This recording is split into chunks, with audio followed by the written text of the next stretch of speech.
4 अगस्त 2022 की साकार मुरली है। बाबा के महावाक्य है, मीठे बच्चे, तुम्हें बाप समान रूप बसंत बनना है। ज्ञान योग को धारण कर फिर आशा में देख कर दान करना है। मुरली का प्रश्न है, कौन से रस्म द्वापार से चली आती है, लेकिन संगम पर बाप उस रस्म को बंद करवा देते हैं। कौन सी रस्म द्वापार से चली आती है, लेकिन संगम पर बाप उस रस्म को बंद करवा देते हैं? उत्तर, द्वापार से पांव पड़ने की रस्म चली आती है। बाबा कहते, यहाँ तुम्हें किसी को भी पांव पड़ने की दरकार नहीं है। मैं तो अभोक्ता, अकर्ता, असोचता हूँ। तुम बच्चे तो बाप से भी बड़े हो, क्योंकि बच्चा बाप की पूरी जायदाद का मालिक होता है। तो मालिकों को मैं बाप नमस्कार करता हूँ। तुम्हें पांव पड़ने की जरूरत नहीं। हाँ, छोटे बड़ों का रिगार्ड तो रखना ही पड़ता है। गीत है जो पिया के साथ है। ओम शांति। बरसात तो हर वर्ष पड़ती है, वह है पानी की बरसात। यह है ज्ञान की बरसात जो कल्प कल्प होती है। यह है पतित दुनिया नर्क, इसे विषय सागर भी कहा जाता है। जिस विष अर्थात काम अग्नि से भारत काला हो गया है। बाप कहते हैं, मैं ज्ञान सागर ज्ञान वर्षा से गोरा बनाता हूँ। इस रावण राज्य में सब काले हो गए हैं, सबको फिर पवित्र बना देता हूँ। मूल वतन में कोई पतित आत्मा नहीं रहती है। सतयुग में भी कोई पतित नहीं रहते हैं। अभी यह है पतित दुनिया, तो सबके ऊपर ज्ञान वर्षा चाहिए। ज्ञान वर्षा से ही फिर सारी दुनिया पवित्र बन जाती है। दुनिया यह नहीं जानती कि हम कोई काले पतित हो गए हैं। सतयुग में कोई पतित होता नहीं, सारी दुनिया ही पवित्र है।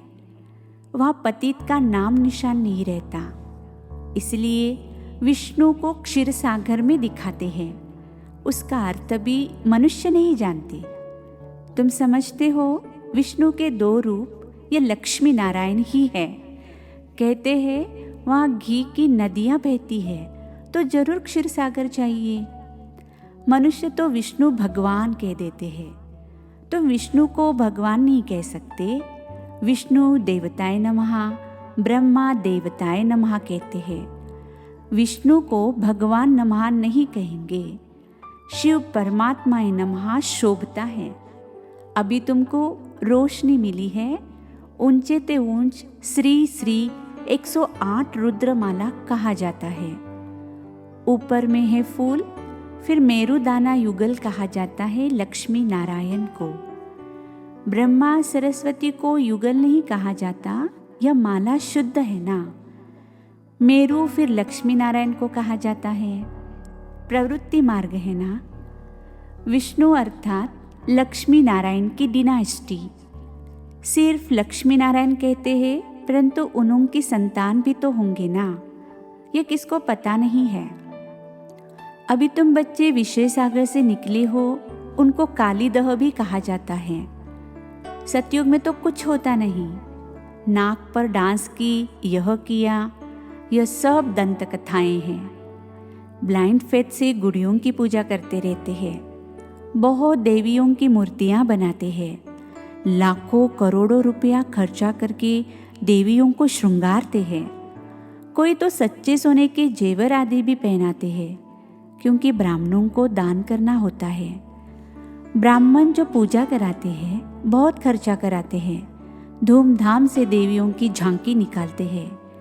देवियों को क्रिएट कर, पालना कर, फिर उनका श्रृंगार कर डुबो देते हैं। इसको कहा जाता है गुड़ियों की पूजा।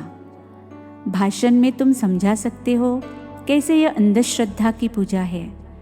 गणेश भी बहुत अच्छा करके बनाते हैं। अब सूंड वाले तो कोई मनुष्य होते नहीं हैं। कितने चित्र बनाते हैं, पैसा खर्च करते हैं। बाप बच्चों को समझाते हैं, तुमको हम कितना साहूकार एकदम विश्व का मालिक बनाते हैं। यह आत्माओं को परमात्मा बैठ समझाते हैं। यह भी जानते हैं जिन्होंने कल्प पहले पढ़ा है और श्रीमत पर चले हैं, वही चलेंगे। नहीं पढ़ेंगे, घूमेंगे फिरेंगे तो होंगे खराब, ऊंच पद पा नहीं सकेंगे। अभी तुम बच्चों को अविनाशी ज्ञान रत्नों से कितना साहूकार बना रहे हैं। वे लोग तो शिव और शंकर का अर्थ नहीं जानते। शंकर के आगे जाकर कहते हैं झोली भर दे, परंतु शंकर तो झोली भरते नहीं हैं। अभी बच्चों को बाप अविनाशी ज्ञान रत्न देते हैं, वह धारण करने हैं। एक एक रत्न लाखों रुपयों का है, तो अच्छी रीति धारण कर और धारण कराना है। दान करना पड़े। बाबा ने समझाया है, दान भी आसामी देख कर करो। जिनको सुनने की ही दिल नहीं, उनके पीछे टाइम वेस्ट मत करो। शिव के पुजारी हो व देवताओं के पुजारी हो, ऐसे ऐसे को कोशिश करके दान देना है, तो तुम्हारा टाइम वेस्ट न जाए। तुम हर एक को रूप बसंत भी बनना है ना। जैसे बाबा रूप बसंत है ना, उनका रूप ज्योतिर्लिंगम नहीं, स्टार मिसल है। परमपिता परमात्मा परम धाम में रहने वाला है। परम धाम परे से परे है ना। आत्माओं को तो परमात्मा नहीं कहेंगे, वह परमात्मा है। यहाँ जो दुखी आत्माएं हैं वह परमपिता को बुलाती हैं, उनको सुप्रीम आत्मा कहेंगे। वह बिंदी मिसल है। ऐसा नहीं कि उनका कोई नाम रूप है ही नहीं। ज्ञान सागर है, पतित पावन है, दुनिया तो नहीं जानती है। पूछो परमपिता परमात्मा कहाँ है, कहेंगे सर्वव्यापी है। अरे तुम उन्हें पतित पावन कहते हो तो पावन कैसे बनाएंगे? कुछ भी समझते नहीं हैं। इसको अंधेर नगरी कहा जाता है। तुमको तो बाबा ने हर बात से छुड़ा दिया है। बाबा अभोक्ता, अकर्ता और असोचता है। कभी भी पांव पर गिरने नहीं देते हैं, परंतु द्वापार से यह रस्म चली आई है। छोटे बड़े का रिगार्ड रखते हैं। वास्तव में बच्चा वारिस बनता है बाप की प्रॉपर्टी का। बाप कहते हैं यह मालिक है हमारी जायदाद के। मालिक को नमस्ते करते हैं। भल मालिक बाप है, परंतु सच्चा मालिक तो बच्चा बन गया सारी प्रॉपर्टी का। तो तुमको ऐसा थोड़े ही कहेंगे पाँव पड़ो, यह करो, नहीं।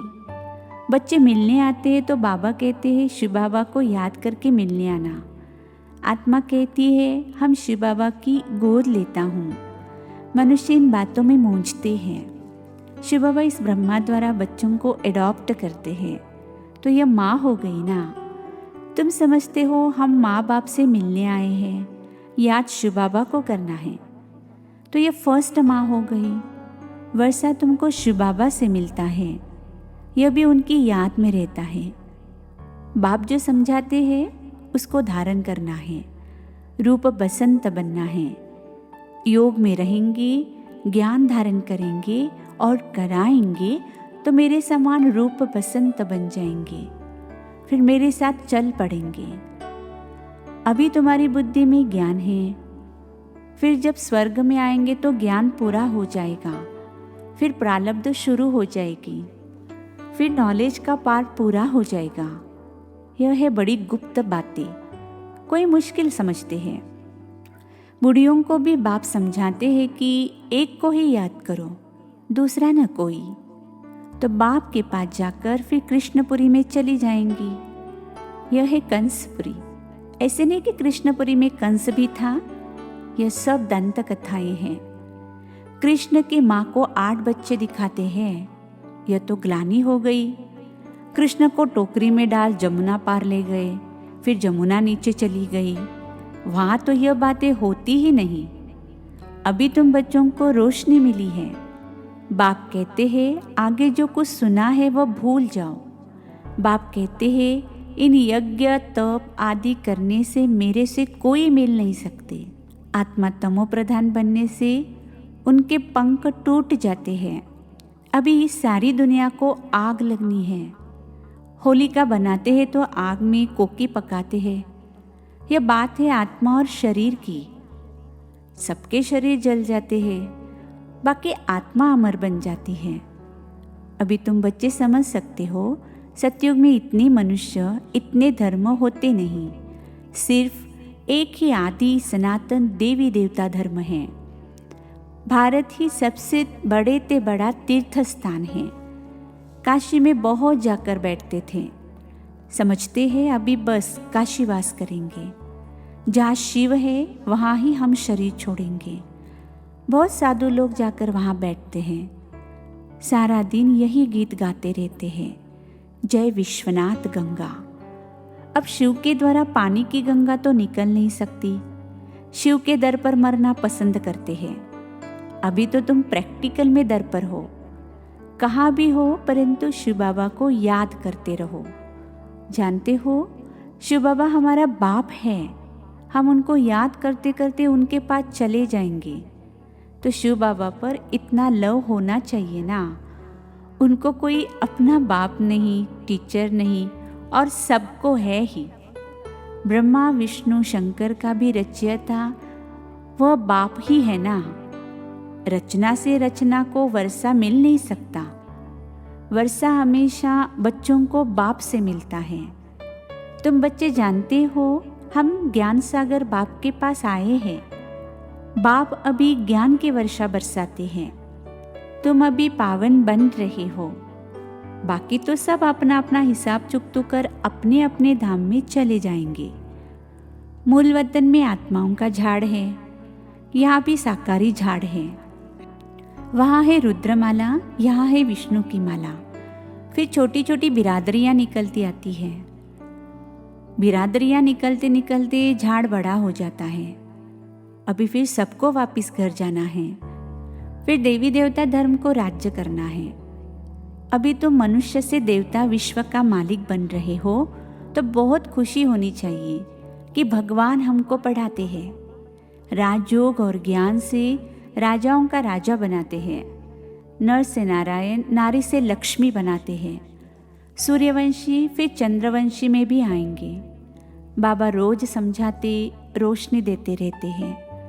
तुम बादल सागर के पास आते हो भरने लिए, भरकर फिर जाकर बरसना है। भरेंगे नहीं तो राजाई पद नहीं पाएंगे, प्रजा में चले जाएंगे। कोशिश कर जितना हो सके बाप को याद करना है। यहाँ तो कोई किसको याद करते रहते हैं। अथाह नाम है। बाप आकर कहते हैं वंदे मातरम। दिखाते भी है द्रौपदी के चरण दबाए। बाबा के पास बुढ़ियाँ आती है तो बाबा उन्हों को कहते हैं बच्ची थक गई हो, अब बाकी थोड़े रोज है। तुम घर बैठे शिव बाबा को और वर्षे को याद करो। जितना याद करेंगे उतना विक्रमजीत बनेंगे। आप समान औरों को नहीं बनाएंगे तो प्रजा कैसे बनेगी। बहुत मेहनत करनी है। धारण कर फिर औरों को भी आप समान बनाना है। अच्छा, मीठे मीठे सिकिल्दे बच्चों प्रति माता पिता बाप दादा का याद प्यार और गुड मॉर्निंग। रूहानी बाप की रूहानी बच्चों को नमस्ते। हम रूहानी बच्चों की सिकिल्दे रूहानी माता पिता बाप दादा को याद प्यार, गुड मॉर्निंग और नमस्ते। धारणा के लिए मुख्य सार है। पहली पॉइंट, हर बात में अपना समय सफल करना है। दान भी आसामी देखकर करना है। जो सुनना नहीं चाहते हैं उनके पीछे टाइम वेस्ट नहीं करना है। बाप के और देवताओं के भक्तों को ज्ञान देना है। दूसरी पॉइंट है, अविनाशी ज्ञान रत्नों को धारण कर साहूकार बनना है। पढ़ाई जरूर पढ़नी है। एक एक रत्न लाखों रुपयों का है, इसलिए इसे धारण करना और कराना है। आज का वरदान है, हर कर्म में बाप का साथ साथी रूप में अनुभव करने वाले सिद्धि स्वरूप भव। हर कर्म में बाप का साथ साथी रूप में अनुभव करने वाले सिद्धि स्वरूप भव। सबसे सहज और निरंतर याद का साधन है सदा बाप के साथ का अनुभव हो। साथ की अनुभूति याद करने की मेहनत से छुड़ा देती है।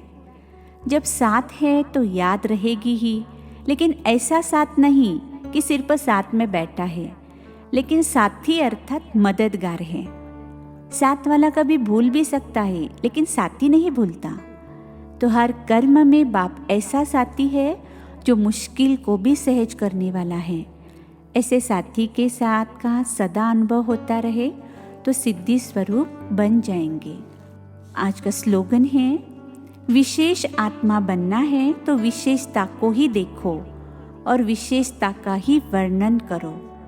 विशेष आत्मा बनना है तो विशेषता को ही देखो और विशेषता का ही वर्णन करो। मातेश्वरी जी के अनमोल महावाक्य। हम जो भी कुछ इस नज़र से देखते हैं, जानते हैं अब कलयुग की अंत है और सतयुगी दैवी दुनिया की स्थापना हो रही है। हमारी नज़रों में यह कलयुगी दुनिया खत्म हुई पड़ी है। जैसे गीता में भगवान के महावाक्य है, बच्चे ये जो गुरु गोसाई आदि देखते हो यह सब मरे ही पड़े हैं। वैसे हम समझते हैं इतने सारे जो मनुष्य संप्रदाय है वो सब आयरन एज तक पहुंच चुके हैं। तभी परमात्मा के महावाक्य है, मैं इस आसुरी दुनिया का विनाश कर दैवी सृष्टि की स्थापना करता हूँ। तभी हम कह सकते हैं कि सब मरे ही पड़े हैं, तो अपना इस दुनिया से कोई भी कनेक्शन नहीं है। कहते हैं पुरानी दुनिया न जीती देखो। नई दुनिया के लिए सप्ताह कोर्स करो, क्योंकि नई दुनिया की स्थापना होगी, अर्थात जीते रहेंगे तो अपने लिए यह दुनिया है ही नहीं। बल मनुष्य समझते हैं हम अच्छे कर्म करेंगे, दान पुण्य करेंगे तो फिर से आकर इस दुनिया में भोगेंगे। लेकिन यह जो हम जान चुके हैं कि यह दुनिया अब खत्म होने वाली है, तो इस विनाशी दुनिया की प्रारब्ध ही विनाशी है, वो जन्म जन्मांतर नहीं चलेगी। अब देखो हमारी नज़र और दुनिया की नज़र में कितना फ़र्क है। अब यह निश्चय भी तब बैठता है जब यह निश्चय हो कि हमें पढ़ाने वाला कौन है। अच्छा, ओम शांति।